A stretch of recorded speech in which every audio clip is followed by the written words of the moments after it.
Another 5-minute mystery.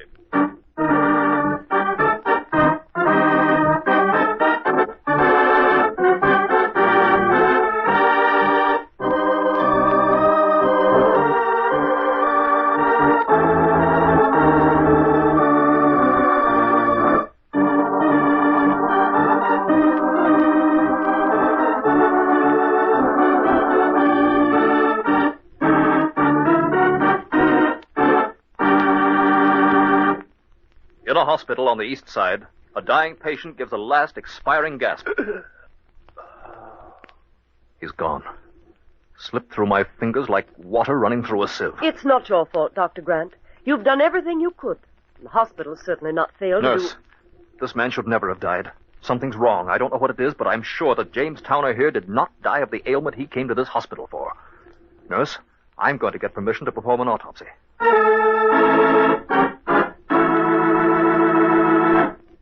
Your hunch was right, Dr. Grant. What is it? Tell me, Jones. When we tested Towner's blood in the lab, a foreign substance showed up immediately. I didn't recognize it, but one of my assistants seemed to think he knew what it was. So I let him make tests. A rare poison used only by the South American Indians was introduced into the bloodstream of the victim.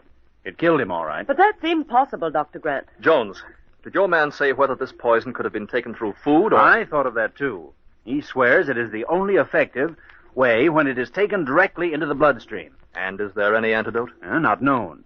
My man says the Indians obtain a certain immunity by injecting themselves with small amounts over a long period of time. How could that poison have gotten into Towner's bloodstream? Doctor, I was with the patient every minute he was here. I could swear he had nothing intravenous during the whole time except the transfusions. 2 of them, which you ordered yourself. The transfusions? Who was the donor? Mr. Harkness, a friend of Towner's, happened to be visiting him. The friend immediately offered him blood. Towner was grateful and accepted. Harkness said something about its being the least he could do. We tested his blood and found it the right type, so we did the transfusion. I think we ought to investigate Harkness. But, Dr. Grant, I'm positive that Mr. Harkness did not even touch Mr. Towner during the whole time of his illness. If what I'm thinking is true, Harkness had something to do with the death of James Towner just the same. Well, we were certainly lucky, Doctor. There's no question about it. Harkness is your man. I knew it. I've had Harkness investigated by the police. He's mentioned in Towner's will, gets the whole estate.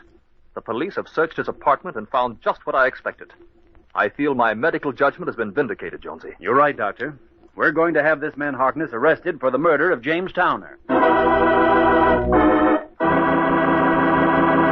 Do you know what the doctor and the laboratory technician discovered which indicated to them that Harkness murdered his friend Towner?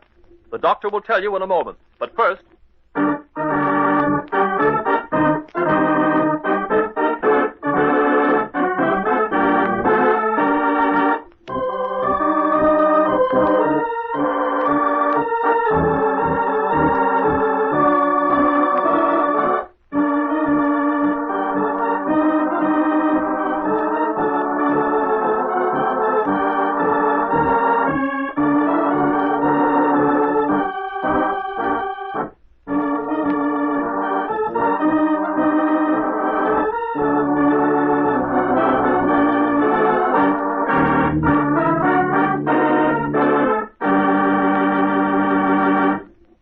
And now, back to our story. Well, Doctor, what have you found?